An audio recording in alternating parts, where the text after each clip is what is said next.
Hi, I'm Ken Lockie, and I'm here with Laura Lockie. In this episode, we speak to Addison Rhys. Addison is currently recording with his band Fool and the World. Here's our interview.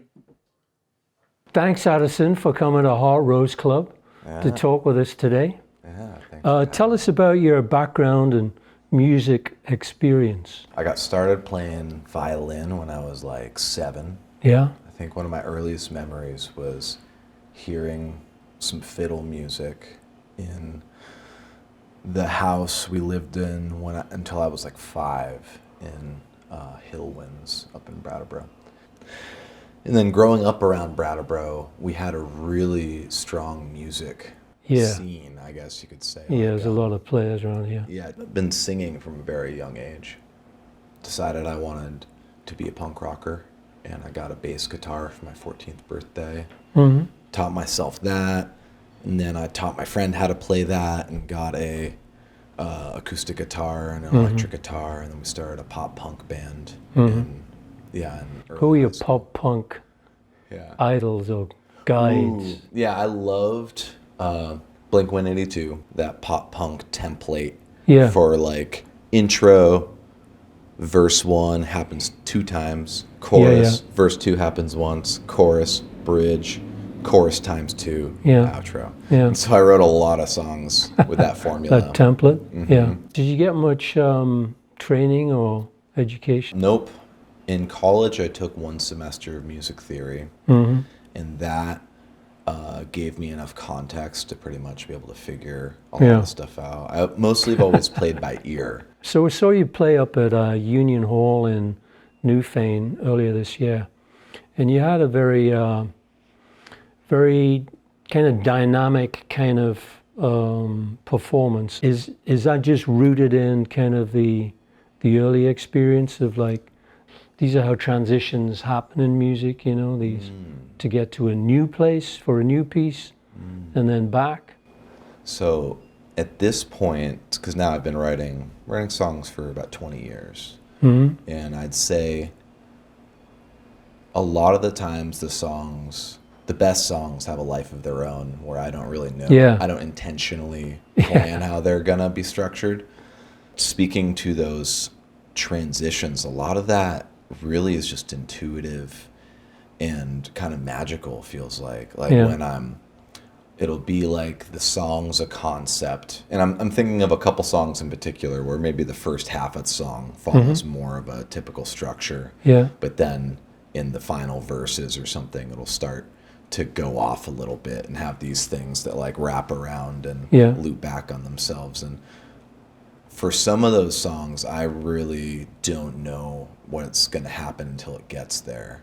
And then sometimes it is like, okay, I've written a lot of songs that go verse, chorus, bridge, chorus.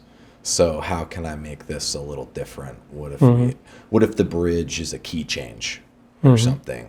Or what if one of the verses has an extended thing at the end of it or something like that? Or the chorus could have different words the last time we go through it or something like that. Or the chorus could just shift and go half tempo. Or I like to really mix it up nowadays. That's what I heard in Union Hall there. So you've got a band now, right? Yeah, we're called Fool and the World. Fool and the World. Your songs, are you writing songs with them, or you've just got a bunch of songs and you're having them interpret them? So we are about, say 3/4 of the way through recording our first album, and these first like 11 or 12 songs are all mine. Some of them I wrote in like 2011. There's ones as old as 2011. Some as new as a few months ago, but they're all mine. With the band's interpretation. But meanwhile, we have like a dozen mostly finished songs that we've written together. So we're gonna come out of this first album and just power right into recording the next one, probably, which will be a lot more collaborative. So what upcoming shows you got with the group?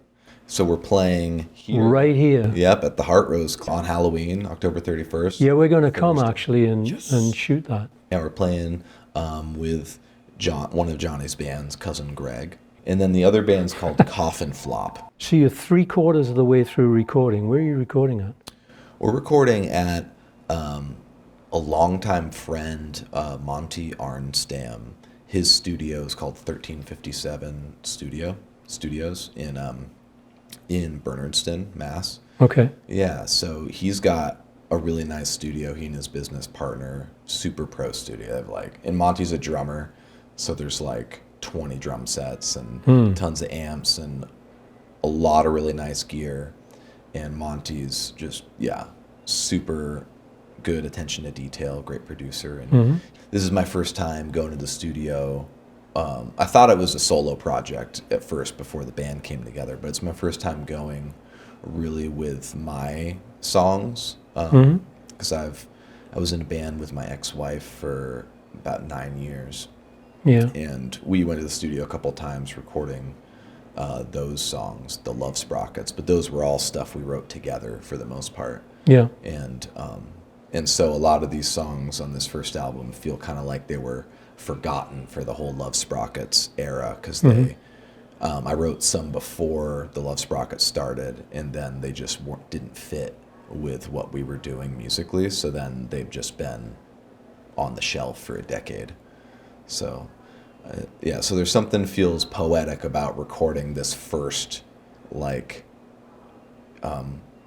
fully realized version of these songs with Monty, who is just been there since we're known him more than half my life now, so it's been really cool. So I saw you had something on Spotify. Fool in the World does have a single out on Spotify as well called Music Street, and we just released that in July. Yeah, that's the one I saw, yeah. Oh, that's the one. Okay. Yeah. Cool. Yeah, so that's the band, and we're actually dropping our next single a week from today. Time of this recording on the 25th of October.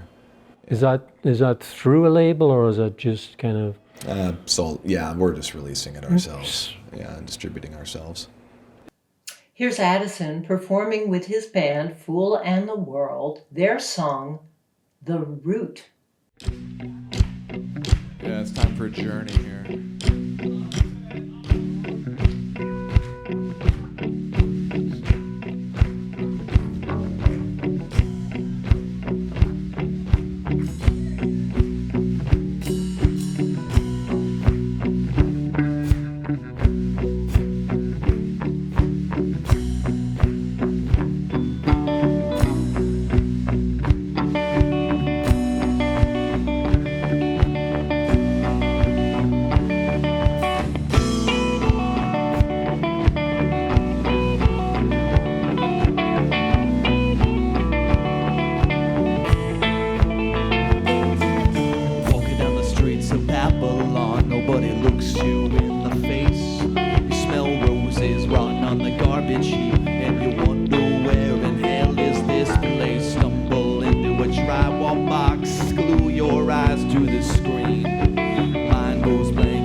And the fear and the boredom, till the whisper rises in the back of your mind from a place primordial, like the echo of a melody in the memory of a dream, singing open your inner eyes and look at what lies beneath, and within you there's a medicine that'll clear away the days, a calling from the deep to remember the old ways.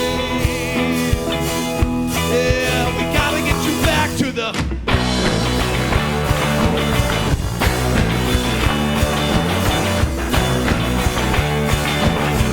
yeah, we gotta get you back to the mud, get you back to the stone, get you back to the blood, get you back to the bone, back to the get you back to the sweat, get you back to the root of who you are before you forget.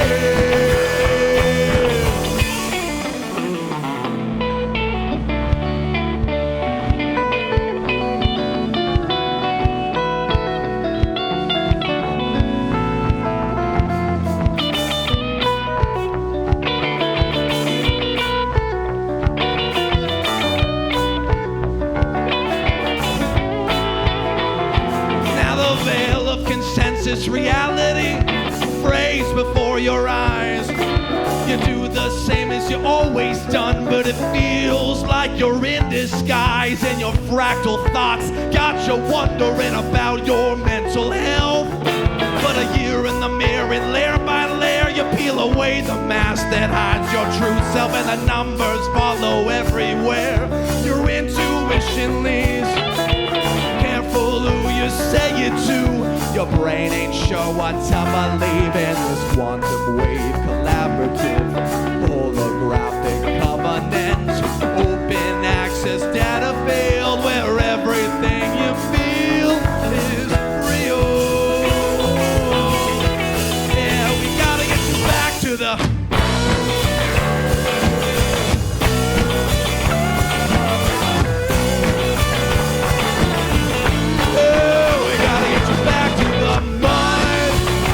back to the stone, get you back to the blood, get you back to the moon, back to the dew, get you back to the sweat, back to the root of who you are before you forget it.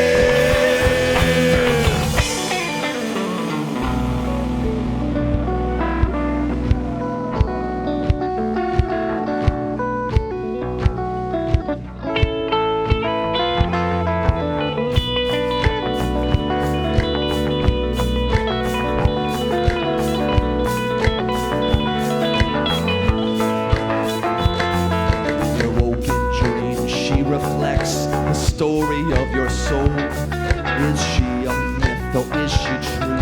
Gotta follow the old man's to know. Dig a hole at the foot of an ancient tree, tossing a skull and a feather and a coin. Dust with the ashes of desire and with waters of chaos anointed.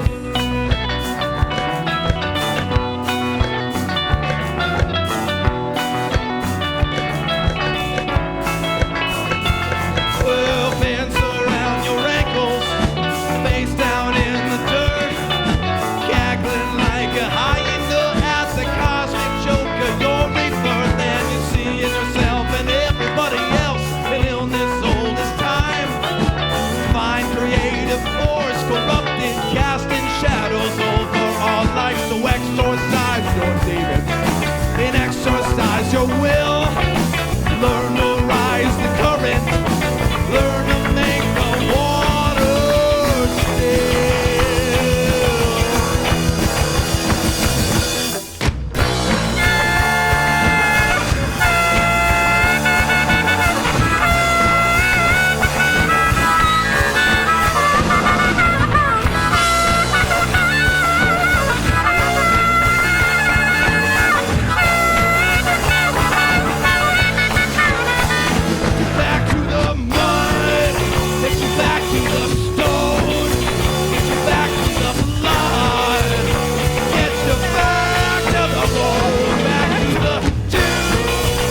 You back to the sweat, back to the truth of who you are before you forget.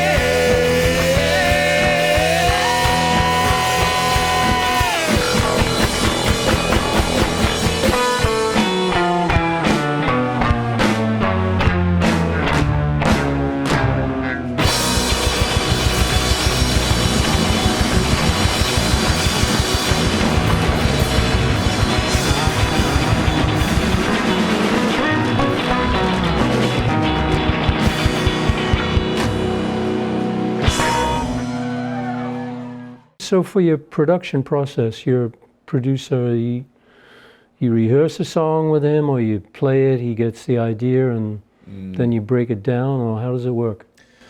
It's been a cool discovery process of finding what the right flow is. So we've tried a few different things. Let's see, Music Street, we went in there, we're like, we're going to start with Music Street, and then we did like 5 or 6 takes of it live as a band, and then went and overdubbed a lot of the parts. Kept the drums. I think Eric, a bass player, redid the entire bass track. Evan, the guitarist, redid his solo.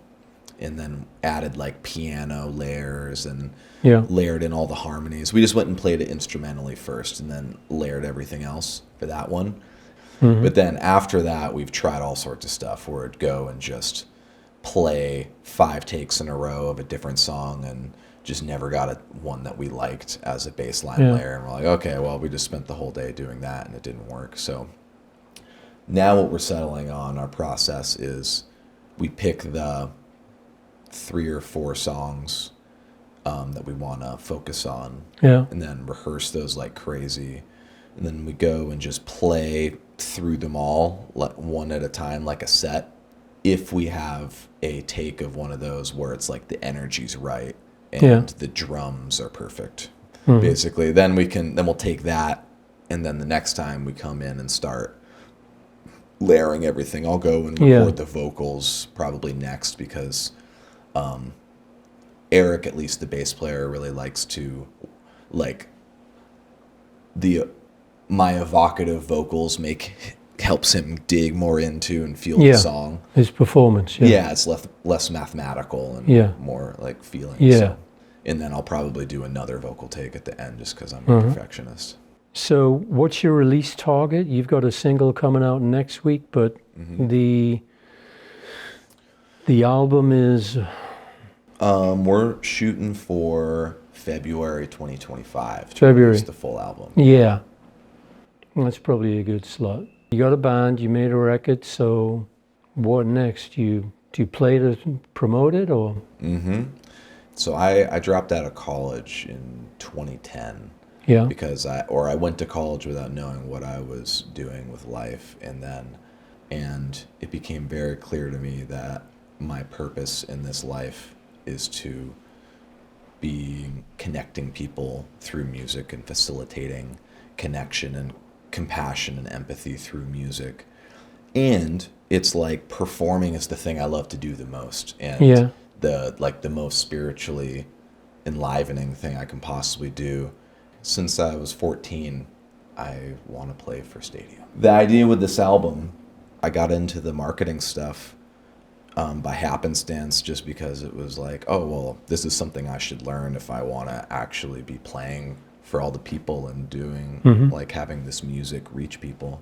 So I've been learning and working in that for over a decade now, and have worked with a lot of self-made millionaires, worked with a lot of business owners who started with an idea and now they've got hundreds of thousands consuming their content and enjoying, like, receiving value from their writing or their videos or whatever it is. So they're connecting through social media? Yeah, starting with social media, and then say they build an online program or something. But I've worked with a lot of people and seen people build businesses from nothing, just using resources available on the internet that is information-based business. And it's all about the message and connecting with people personally.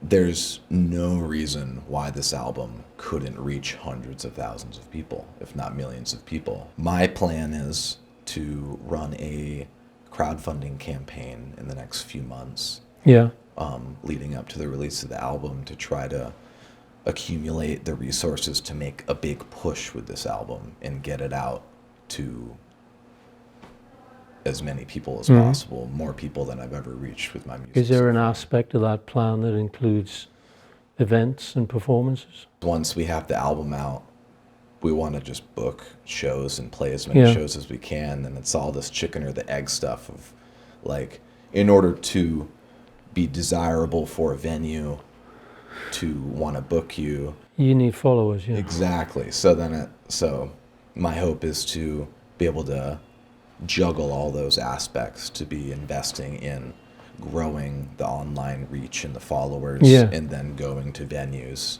and having that as like the social proof that we're actually a cool enough band to bring in and have it to open for like a national act or something like that. That's definitely the goal for 2025 as far as playing goes. So the band name, any significance to that? Yeah. So what's that about? So I've been reading tarot for about 15 years. The Fool really represents this like the creative spark and the creative potential. In the tarot, if you pull the Fool next to any other card, it's kind of like signifying there's this huge burst of energy going in the direction of like whatever that other card is signifying. And then the World card kind of represents the totality of all the other cards. So we have these experiences as the Fool if we can recognize it. So the band name is about all of us, or like each one of us is the Fool in this lifelong relationship with the world. So who's in the band? What kind of, is it a 4-piece? What is it? Yep, 4-piece. So I sing lead vocals most of the time, and then play rhythm guitar Yeah.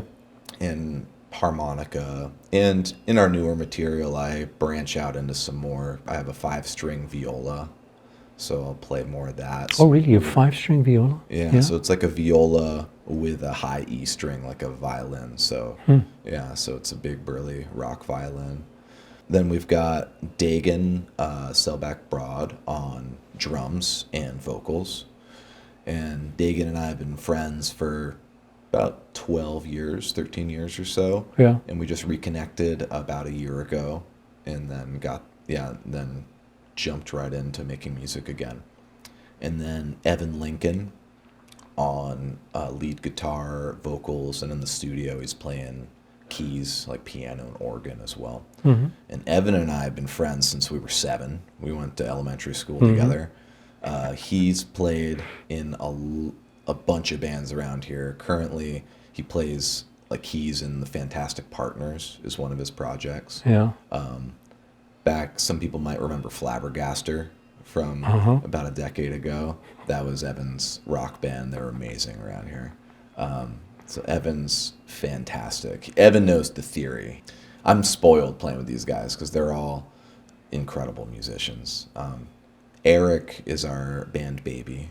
He's Dagan, Evan, and I are all 33 or 34 rather, and then Eric is 26. Yeah. And he's the bass player.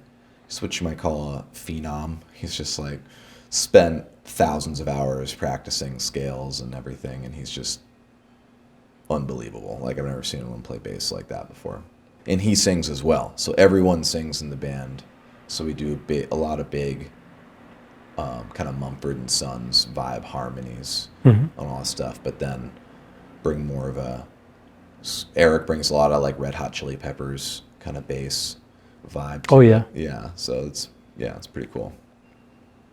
Here's Addison performing with his band Fool and the World, our final song, Oblivion.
Gazing upon a dark mirror, reflection is torn by the glare of your fears. But stare through the burn and be purged by your tears until the vision's clear. And what you see knocks you to your knees, and the wounded thing in you tries to feed. But gentle and proud love will not be bowed by the weight of your stories.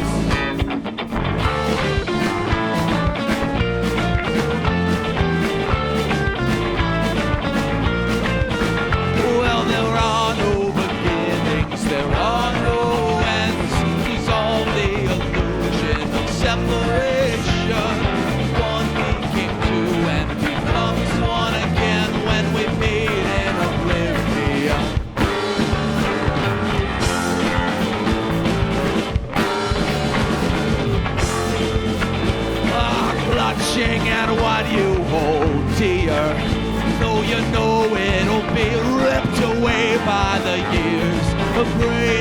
tries to deny the pain, but the truth is always near.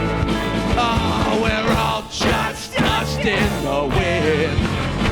A quantum particle blinking out in it. So be the breeze and feel yourself beyond your skin. Well, there are no beginnings, there are no ends. It's all the illusion of separation.